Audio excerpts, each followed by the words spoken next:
দিয়ে আমি একটু ফুটতে দেব, দিয়ে পোস্তটা নামিয়ে নেব। ফুটলেই কিন্তু আমি নামিয়ে নেব। পোস্তটা দেওয়ার পর বেশিক্ষণ ফোটাবো না, আমার আলু পোস্ত রেডি। আমি এবারে গ্যাসটা বন্ধ করে দেব আর কড়াইটা নামিয়ে নেব। বন্ধ করে দিলাম।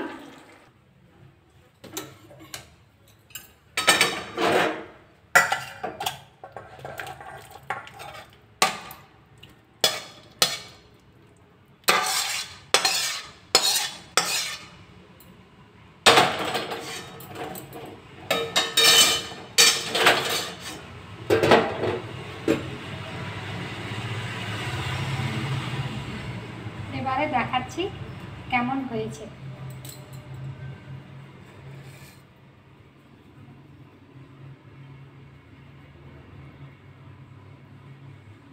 এভাবে আপনারা বানিয়ে খেয়ে দেখবেন, আর রান্না করার পর খেয়ে দেখে বলবেন কেমন খেতে হয়েছে। আজকের মতো আমি এখানে রাখছি।